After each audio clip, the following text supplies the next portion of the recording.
कुछ में उछावर करके बैठे हैं, सब कुछ।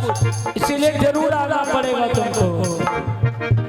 लूटा कर दिल जो बैठे भरे, वो रो रो कर उज गए थे।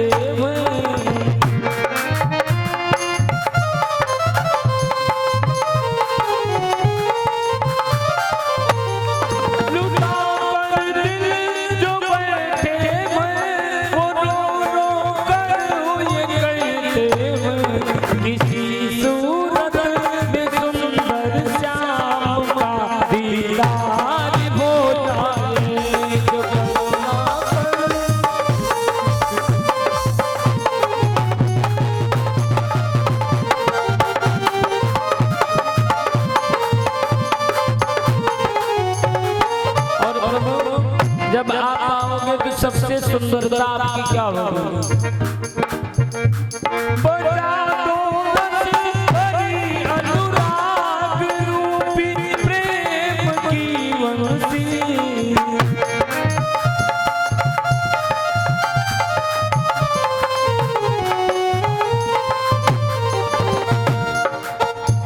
प्रभु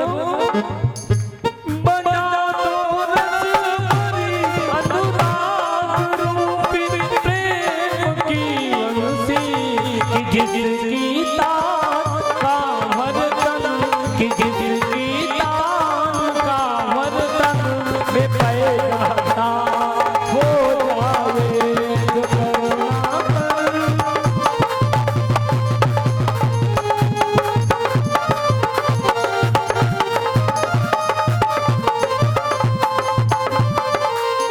और अंतिम बात कहनी प्रभु, सभी भक्तों की आपसे एक ही विनती है, क्या?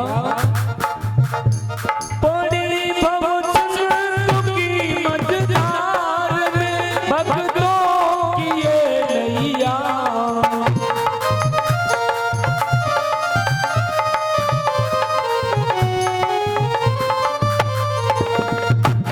पड़ी भवचंद्र की मझधार में भक्तों की ये नैया।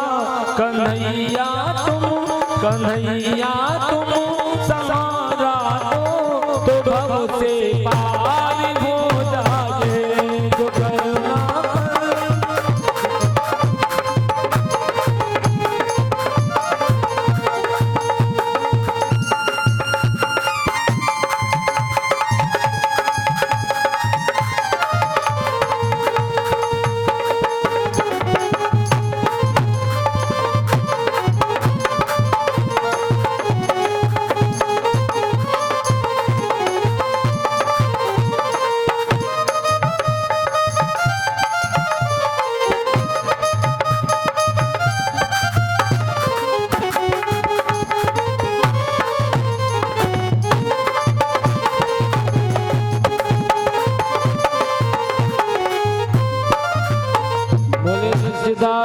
भगवान की जय। पूज्य जी महाराज की जय। जो अभी तक पंडाल में नहीं पधारे हैं और सभी भक्त शीघ्र शीघ्र पावनता पंडाल में पधारे। श्री राधे जय श्री श्याम।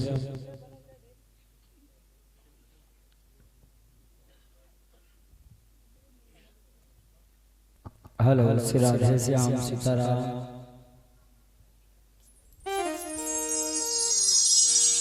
हेलो श्री राम राधे श्याम सीताराम। हेलो श्री राम राधे श्याम सीताराम। श्री राम राधे श्याम सीताराम।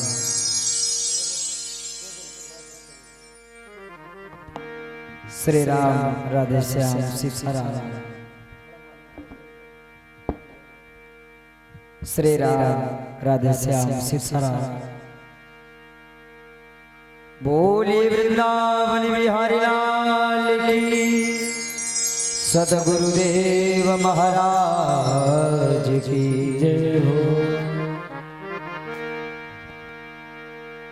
हरि हरि हरि हो।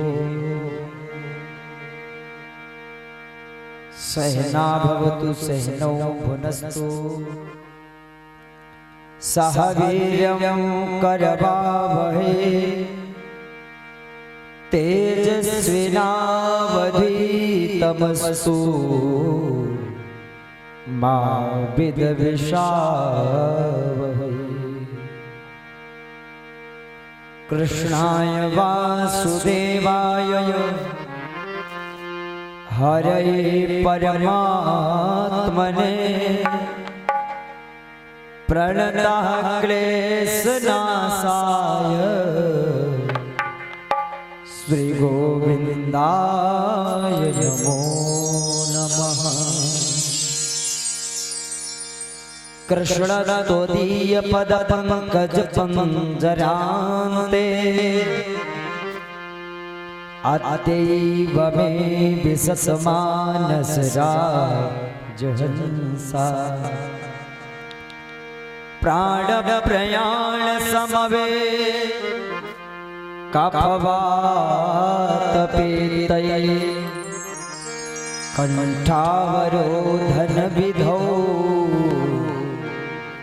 स्मरणं कुतस्ते। अतुलित बलधामं हेमशैलावदेहं दनुजबल कृशानं ज्ञानिनामग्रगण्यं सकल गुण निधानं वारणानामधीशं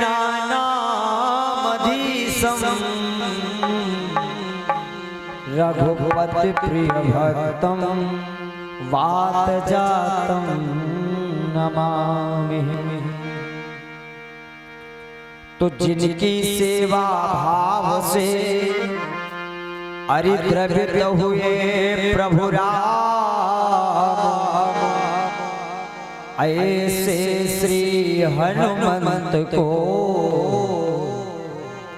बारंबार प्रणाम। अपने अपने घर लगी सब काहो को पीर, उन्हें पीर सब घर की सो धन्य धन्य रघुवीर। वृंदावन के धाम को मरम न जाने को, डाल डाल वरुपात श्री राधे राधे हो। मोर मुकुट की लटक में अटक गयो मन मोर, जय वृंदावन विपिन की सो जय जय नंद किशोर, सो जय जय नंद किशोर। श्री गुरु चरण सरोज रज निज मन मुकुर सुधा,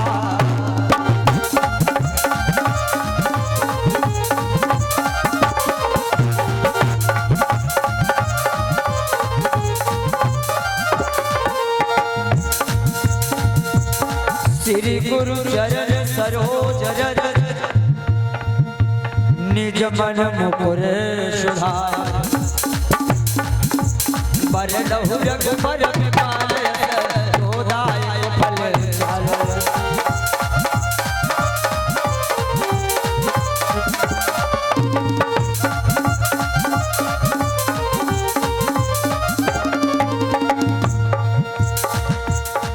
बुद्धिहीन तनु जानिके सुमिरौ पवन कुमार। बुद्धिहीन तनु जानिके सुमिरौ पवन कुमार। लब्ध विद्या देहु हुई हरहु कलेश विकार,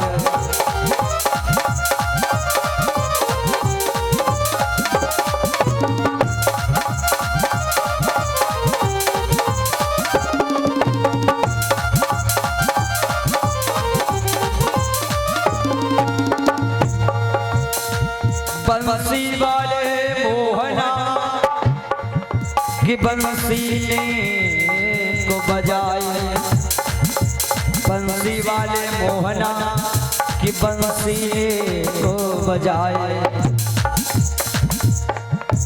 बंसी सबके मनो बसी हरवान सुहाए।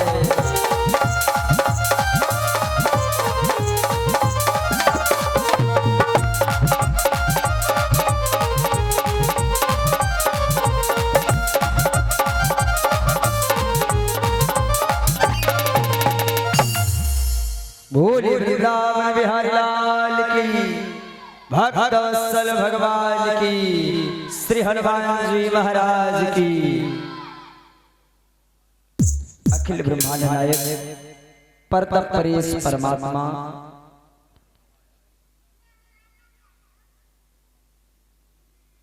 यत्र तत्र बाहर भीतर परिपूर्ण लीला पुरुषोत्तम आनंद कंद श्री मुरली मनोहर के पावन पाद पद्मों में प्रणाम एवं श्री द्वारिकाधीश की वांग में प्रतिमूर्ति श्रीमद भागवत महापुराण को प्रणाम करते हुए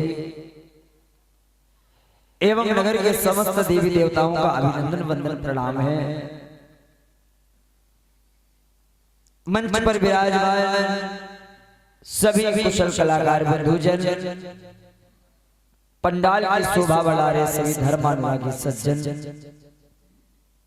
मात्र शक्ति नन्हे मुन्ने प्यारे प्यारे बाल गोपाल भगवत हृदय हमारे श्री परिचित जी एवं उनका परिवार सभी को इस व्यास गद्दी से सिया राम में सब जग जानी करो प्रणाम, जोरी दुख पानी सभी को मेरा प्रणाम है। भगवान की कथा कही जाए सुनी जाए इससे पूर्व आइए हम सभी लोग परमात्मा का प्यारा सा नाम लेंगे, तदुपरांत कुछ चर्चा हम सभी लोग करेंगे।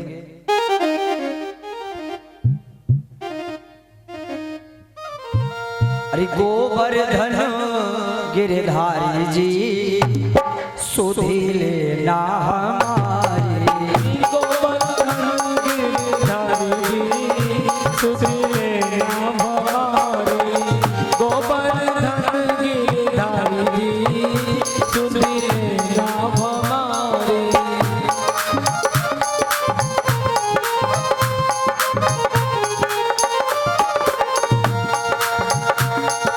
गोवर्धन गिरधारी जी सुधी लेना हमारी,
सतगुरुदेव भगवान की जय हो। बड़ी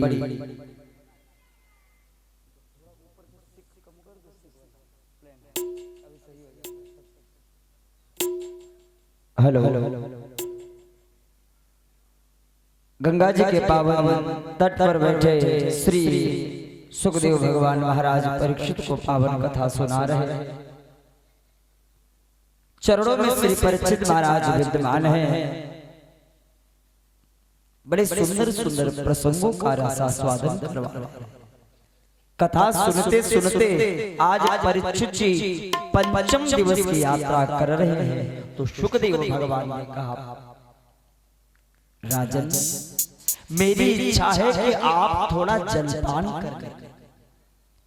आज कथा सुनते सुनते 5 दिवस बीत गए हैं और तुमने आज तक जल भी नहीं ग्रहण किया।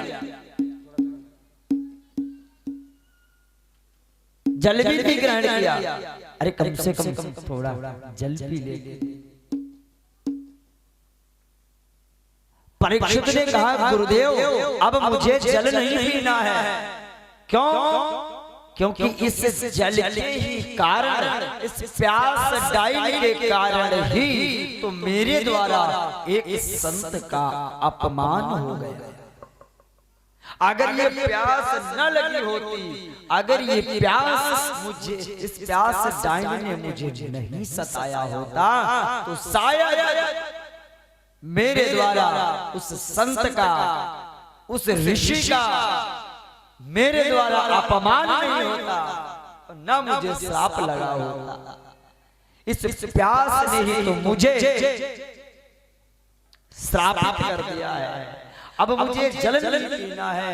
अगर आप पिलाना चाहते हो तो आप मुझे भागवत कथा रूपी जो अमृत है, आप मुझे यही पिला दे। बस यही मेरे जीवन की इच्छा है गुरुदेव। जितना मेरा समय बचा है, अब मैं यही कहूंगा कि गुरुजी मुझे इस भागवत का एक एक प्रसंग मुझे इतने आनंद से आप सुना दीजिए कि मेरा अंतःकरण इस बाह्य जगत की किसी भी वस्तु का सेवन न करे, केवल भगवत कथा हृदय में उतारे। बस शेष आपसे कामना है। पिबत भागवत रसमालयम मुहुरहो रसिका भुव भागवत मुझे खिलाओ, मैं पीना चाहता हूँ। बस शेष जीवन की जो समय रह गया है, मुझे यही भागवत। सुनते सुनते भक्तों की कथा में आनंद आ गया। सुखदेव कथा सुनाते सुनाते नवम स्कंद में प्रवेश कराया। नवम स्कंद में प्रभु श्री राम की कथा है। भागवत महापुराण में इसमें शिव की कथा है, शिव जी की भी कथा है, आपने सुन ली। और उसके बाद में राम की कथा है, वो अभी सुनेंगे आप। और कृष्ण की कथा है, तीनों की कथा। इसीलिए भागवत महापुराण, महापुराण इसमें तीनों कथाएं विद्यमान हैं। तीनों कथाएं विद्यमान। प्रभु श्री राम मर्यादा पुरुषोत्तम के रूप में प्रकट हुए इस वसुंधरा पर, जिन्होंने हम समस्त प्राणी मात्र को एक उद्घोष देकर के गए कि देख जीवन कैसे निर्वाह करना चाहिए, ये रामचरितमानस मुझे अंकित कराती है और मुझे ये बताती है कि व्यक्ति का जीवन चरित्र कैसा होना चाहिए। मेरे गुरुजी कहते हैं कि चित्र को नहीं सजाना है, चित्र को नहीं सजाना है, चरित्र को सजाना है। जब चरित्र सजता है तो चित्र स्वतः सज जाता है। और चित्र को सजाने से चरित्र नहीं।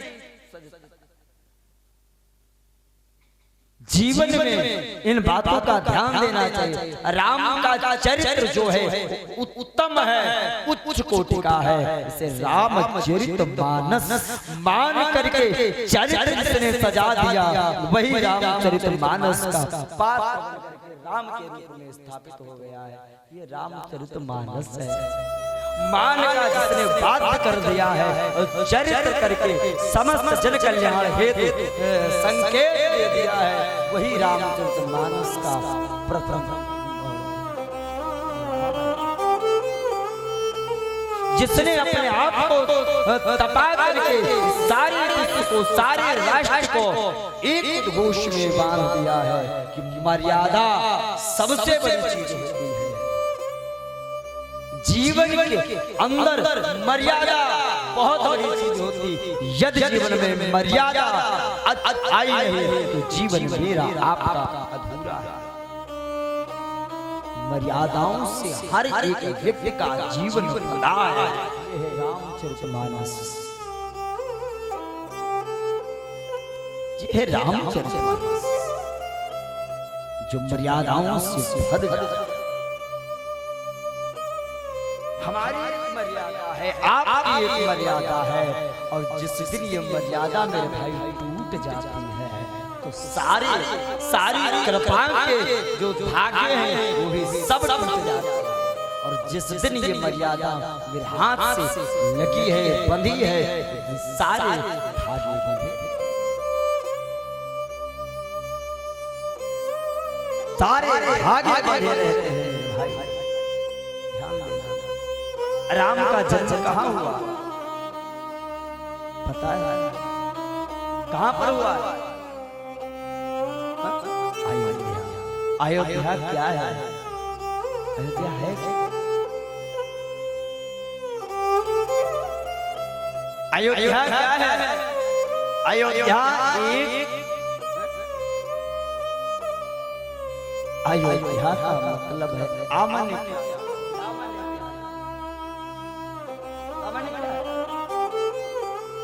अयोध्या अयोध्या अयोध्या अयोध्या है क्या?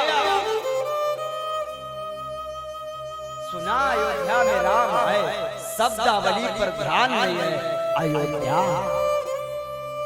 आया हुआ मेरा ध्येय, आया हुआ मेरा आराध्य, जहां विराजे वही अयोध्या।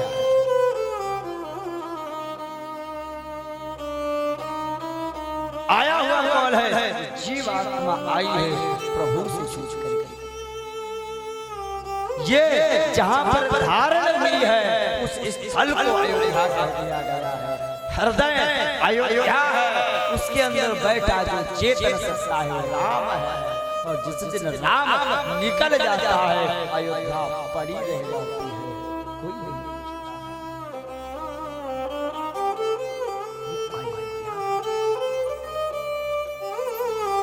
उसी को हमने प्राण कह दिया है। हर व्यक्ति के हृदय में अयोध्या है। राम कहाँ मिलते हैं? कृष्ण कहाँ मिलता है? कहाँ मिलता है?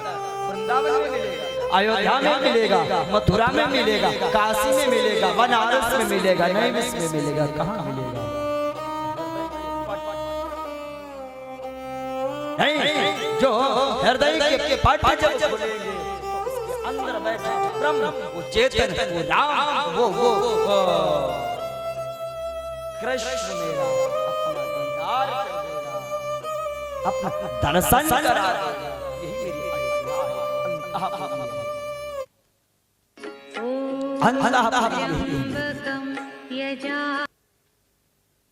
अयोध्या में। अयोध्या का राजा कौन है? दशरथ है। अयोध्या के राजा है दशरथ। 3 पत्नियां हैं, कौशल्या, कैकेयी, सुमित्रा। 3 स्त्रियां हैं। बालक किसी के नहीं। एक दिन महाराज दशरथ ने विचार किया कि धीरे धीरे मेरी वृद्धावस्था आ गई, बुढ़ापा आ गया लेकिन मेरे यहाँ कोई संतान नहीं, क्या करें?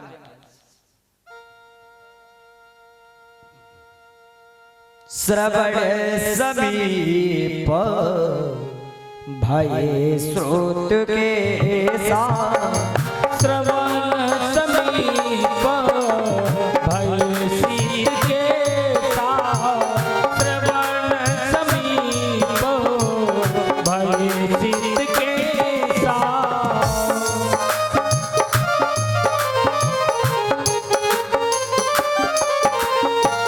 श्रवण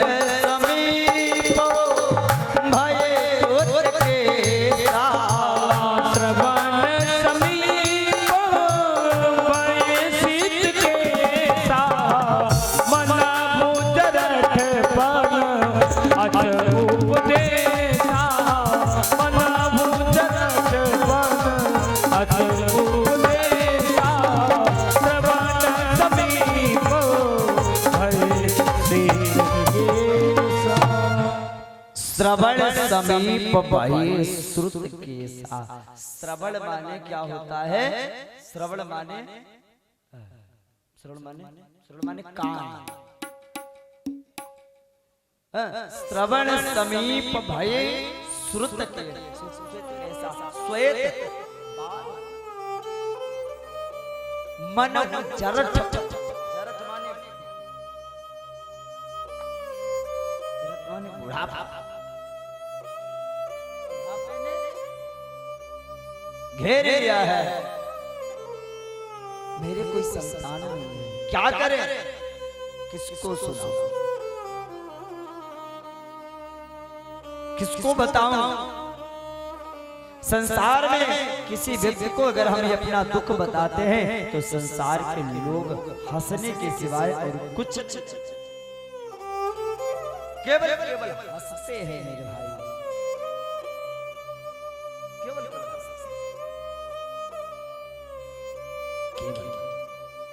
किसको दुख? देखो शास्त्र में कहा गया है यदि आपके जीवन में कभी दुख आए तो संसार के व्यक्तियों से उसे ना बता करके आप अपने इष्ट देव को बताओ। इष्ट देव यानी जिस देवता को आप सबसे ज्यादा मानते हो उसे इष्ट देव कहा जाता है। सबके अपने अपने इष्ट देव होते हैं, कोई राम को मानता है तो कोई कृष्ण को, कोई दुर्गा को मानता है, कोई भद्रकाली को मानता है।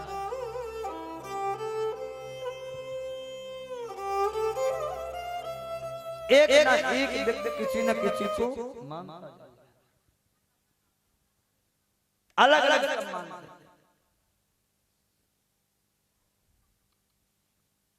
इष्ट देव जीवन में होना चाहिए।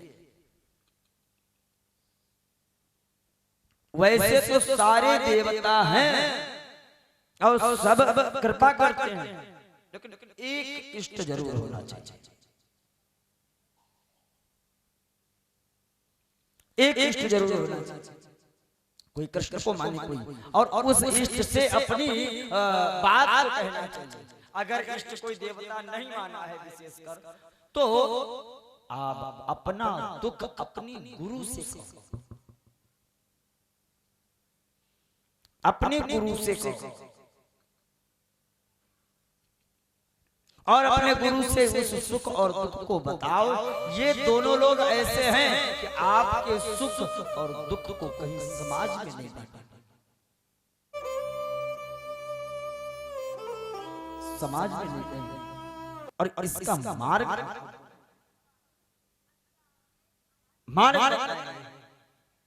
इसीलिए दशरथ विचार करने लगे, हम अपने दुख को किससे कहें? अपने गुरुदेव भगवान से कहा जाकर के चल पहुंचे जाकर के अपने गुरु आश्रम में, अपने गुरुदेव भगवान के आश्रम। गुरु जी गए कैसे? बहुत सारी सामग्री को लेकर के गए, बहुत सारे प्रसाद को लेकर के गए, बहुत सारे फलों को लेकर के गए, क्योंकि खाली हाथ नहीं गए। खाली हाथ नहीं गए मेरे भैया। रिक्त पाणी न गंतव्यम, कुछ जगह ऐसी हैं जहां पर खाली हाथ नहीं जाना चाहिए। ध्यान से सुनिएगा, कौन कौन सी जगह है जहां पर खाली हाथ नहीं जाना चाहिए। एक नंबर की बात, अपनी बिटिया के यहाँ जाएं तो कभी खाली हाथ न जाए। अपनी बिटिया के घर जाएं तो कभी खाली हाथ न जाए, कुछ न कुछ लेकर के जाए। दूसरे नंबर की बात सुनिएगा, अगर बहन के घर जाए तब भी खाली हाथ न जाए, कुछ न कुछ जरूर लेकर के जाए। तीसरी बात, अपने गुरु आश्रम में जाए तो कभी भी खाली हाथ न जाए। फल हो सके तो लिए जाओ, मीठा हो सके लिए जाओ, कुछ भी लिए जाओ, गेहूं आटा चावल कुछ भी लिए जाओ। अगर कुछ नहीं है 2-4 लकड़ी भी लिए जाओ,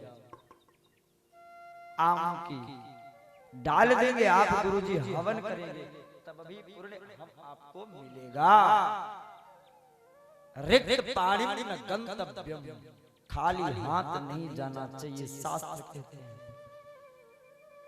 और कभी भी कथा भागवत अनुष्ठान में जाएं तो खाली हाथ न जाए।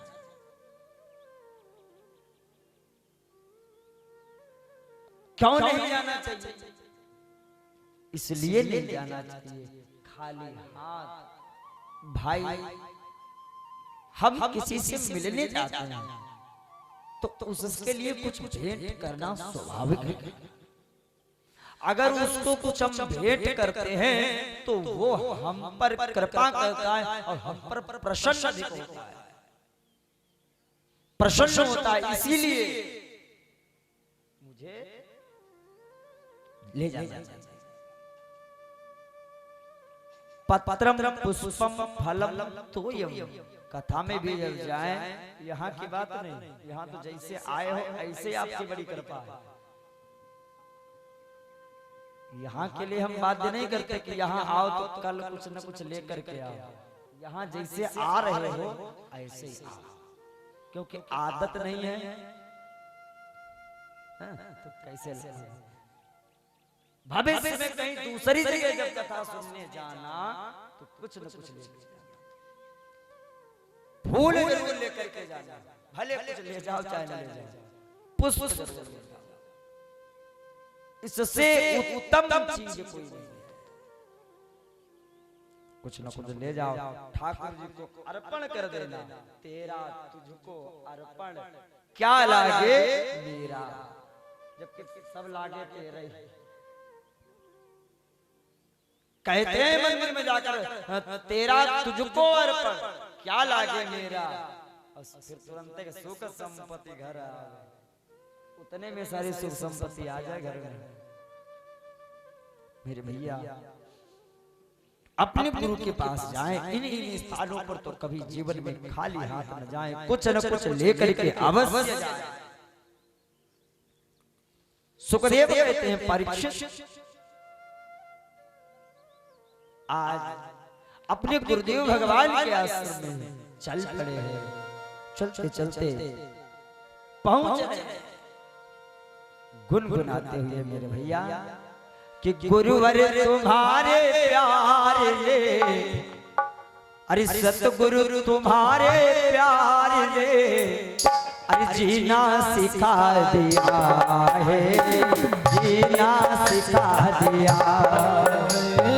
सतगुरु तुम्हारे प्यार में जीना सिखा दिया है, जीना सिखा दिया है।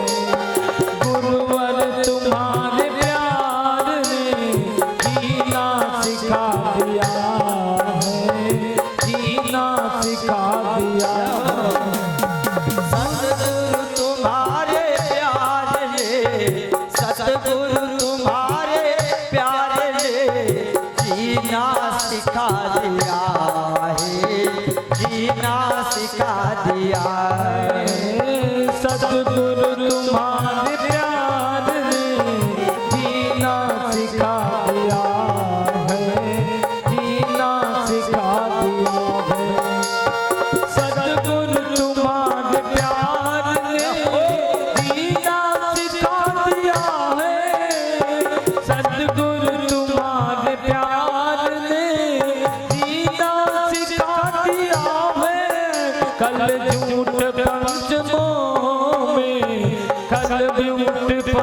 कदमों में चलना सिखा दिया है, चलना सिखा दिया है। गुरुवर तुम्हारे प्यार में जीना सिखा दिया है, जीना सिखा दिया है।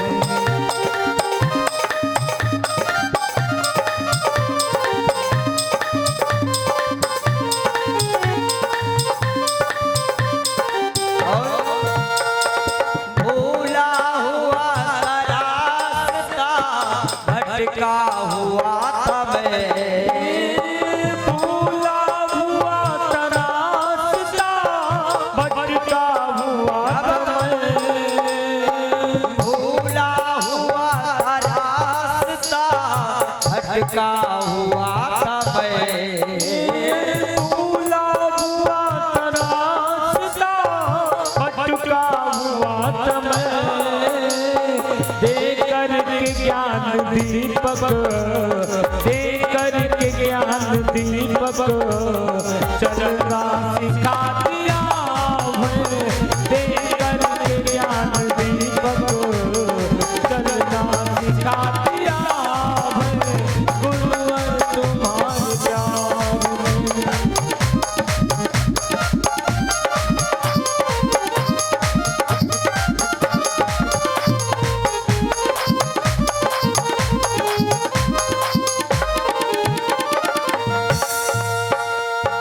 सतगुरु तुम्हारे प्यार ले, सतगुरु तुम्हारे प्यार ले जीना सिखा दिया है, जीना सिखा दिया है।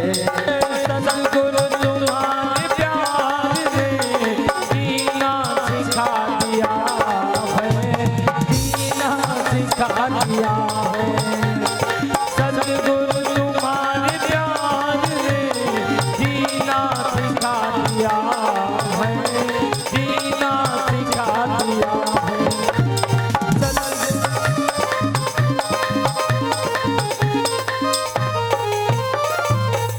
बोलिए गुरुदेव भगवान की जय वो आज अपने गुरुदेव भगवान के पास पहुंच गए, अपने गुरुदेव भगवान के पास पहुंचे, जाकर के श्री वशिष्ठ महाराज के चरणों में प्रणाम किया जाकर, प्रणाम किया जाकर के जैसे प्रणाम किया आंखों से अश्रुपात होने लगे, रोने लगे महाराज दशरथ। उठाया गुरुजी ने, उठाया, क्यों रो रहे हो राजन, क्या बात है, क्या कारण है, बतलाओ। तुम्हारे चेहरे पर मैं देखा करता था कि जब भी तुम आते थे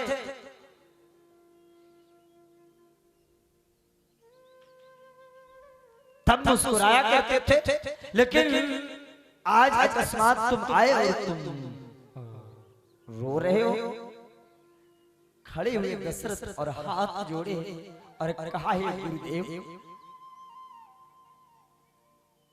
मैं रोज विचार करता था कि मैं अपने गुरुदेव भगवान के पास जाऊं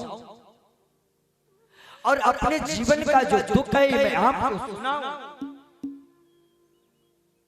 पर मुझे डर लग रहा था कि मैं आपसे अपने हृदय की बात कैसे बताऊं। बस इसी सोच विचार में आज ये समय आया। सोचते सोचते तो ही वृद्धावस्था आ गई गुरु, लेकिन आज मेरे से रहा नहीं और मैं चला आया गुरुदेव आपके चरणों में। आज मुझे अपने चरणों में जगह दे दीजिए गुरुदेव।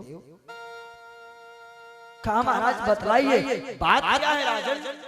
तो कहा सुनो कि मैं कई दिनों से सोच रहा, कि मैं कई दिनों से सोच रहा, पर सोच सोच रहता हूँ।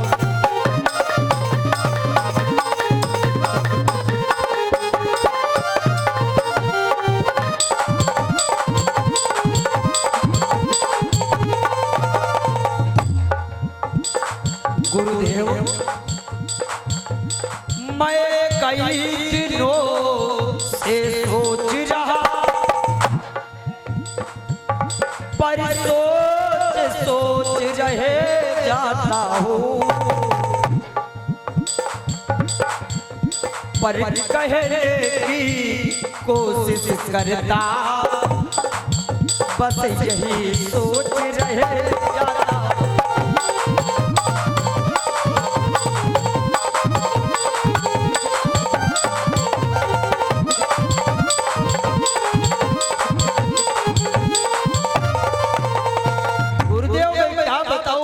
दिनों से सोचा करता था कि आपके यहाँ चला जाऊं और मैं अपने जीवन का दुख आपको सुनाऊं, लेकिन क्या बताता, कैसे कैसे आज मैं आ गया अपने चरणों में, जगह दे दीजिए गुरुदेव, जगह दे दीजिए। क्या बात है, मानस में गोस्वामी बाबा कहते हैं कि निज सुख दुख सब गुरु ही सुनायो, निज सुख दुख सब गुरु ही सुनायो, निज सुख दुख सब गुरु ही सुनायो, निज सुख दुख सब गुरु ही सुनायो, कहीं वशिष्ठ बहु विधि समझायो, धर्म दीन हुई हई सुत चारी, त्रिभुवन विदित भगत भाई, त्रिभुवन विदित भगत भाई, निज सुख दुख सब गुरु ही सुनायो, निज सुख दुख सब गुरु ही सुनायो। अपने गुरुदेव भगवान से कहा निज सुख दुख सब गुरु ही सुनाए, कहे वशिष्ठ बहुविधि समझाए। अपनी जीवन का जो दुख है वो बड़ी प्रेम के साथ सुनाया अपने गुरुदेव भगवान को। गुरुदेव ने कहा क्या दुख है, कहा मेरे जीवन का गुरुदेव यही दुख है कि मेरे कोई संतान नहीं है, चौथा पन आ गया। ये बताओ 3 पत्नियां हैं और एक भी बच्चा नहीं, ये कोई छोटा दुख है? बहुत बड़ा, बहुत बड़ा दुख है। गुरुदेव कृपा करो, कम से कम मेरे बाद इस राज सिंहासन पर कोई बैठने वाला तो हो जाए, हमारे बाद कोई कारभार संभालने वाला तो हो जाए।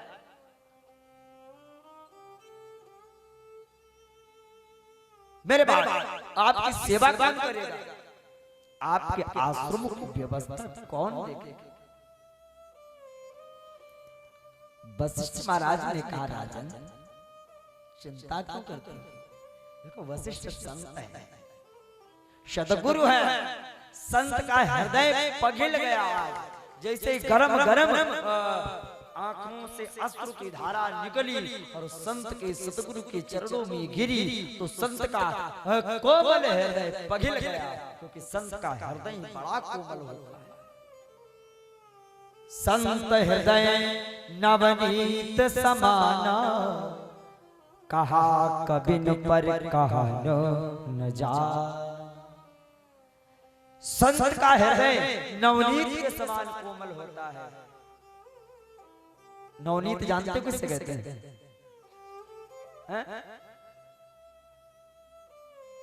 नवनीत, नवनीत कितने लोगों को पता है?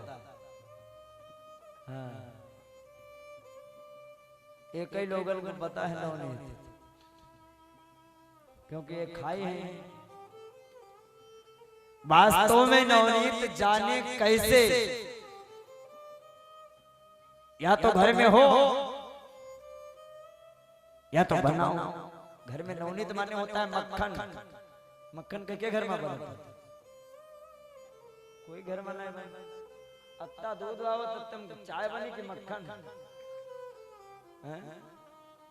भैंसी चाहे 50 लाख में मक्खन ना बन पाए, बनावे वाले नहीं है भाई। कहीं तो घर में कौन अब होए जो मथानी चले, कोई चला पाए? हाँ मशीन है, अब सबके घर में मशीन है, धोना है तो कोई मथानी नहीं चलाएगा। अपन काम करो, मक्खन ले आओ अपन दुकान से, टिकिया या साबुन कैसी आवे, देखे रोटी पर रगड़त है लोग, वही देखा है। तो संत का हृदय मक्खन, मक्खन बहुत मुलायम होता है, बड़ा कोमल होता है, और मक्खन में थोड़ी सी आंच यदि लगे तो मक्खन पघिल। अब वो मक्खन पघिलत हो ना, तुम पघिल जी हो, रगड़ रगड़ साबुन। कहने का मतलब यह है संत का हृदय मक्खन के समान कोमल होता है, और मक्खन कितनी जल्दी पिघलता है, जैसे थोड़ी सी आंच लगी। कहते हैं सुखदेव परीक्षित, उसी प्रकार से हृदय पिघल गया। धरहु धीर हुई है सुतचारी, त्रिभुवन विदित भगति भयहारी। कितने पुत्र की कामना को लेकर के गए थे? एक कि एक पुत्र हो जाएगा तेरा वंश कुल आगे बढ़ेगा।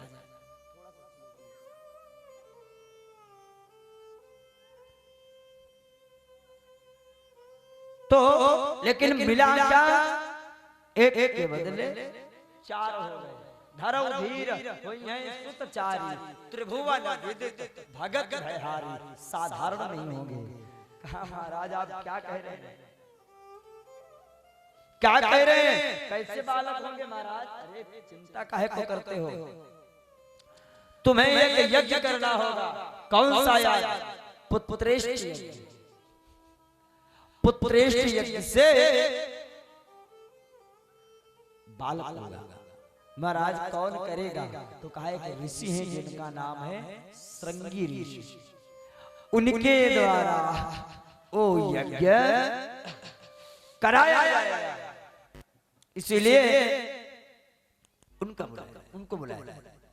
तो कहा मेरे बुलाने से महाराज आएंगे नहीं? वशिष्ठ ने कहा मैं बुलाऊंगा, मैं बुलाऊंगा। राजन तुम व्यवस्था करो सिर कि श्रृंगी ऋषि है वशिष्ठ बुलावा।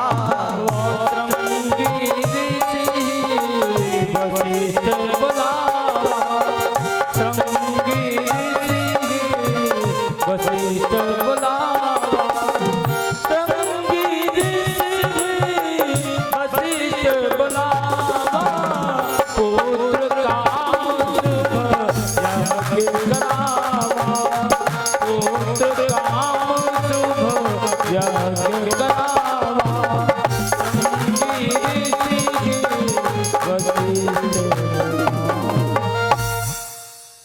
श्रृंगी ऋषि वशिष्ठ बुलावा, पुत्र काम शुभ यज्ञ करा। श्रृंगी ऋषि महाराज का आवाहन किया गया, बुलाया गया। अब वशिष्ठ महाराज जी ने कहा चलो यज्ञ करें। यज्ञ कहां पर हो रही है? कहां हो रही है? सरयू के किनारे। सरयू नदी के किनारे पर बढ़िया सुंदर यज्ञशाला बना और वेदियां बनी। जैसे यहाँ पर वेदियां बनी है, जो बड़ी वेदी बनी है इसे कहते हैं सर्वतोभद्र मंडल। उसके बाद में इधर नवग्रह मंडल है, फिर इधर है खोड़स मातृका, और जो पाटे पर बने हैं इन्हें कहते हैं सप्तघृत मातृका स्त्री। जो इस यंत्र की पूजा करता है उसके यहाँ लक्ष्मी का वास होता है।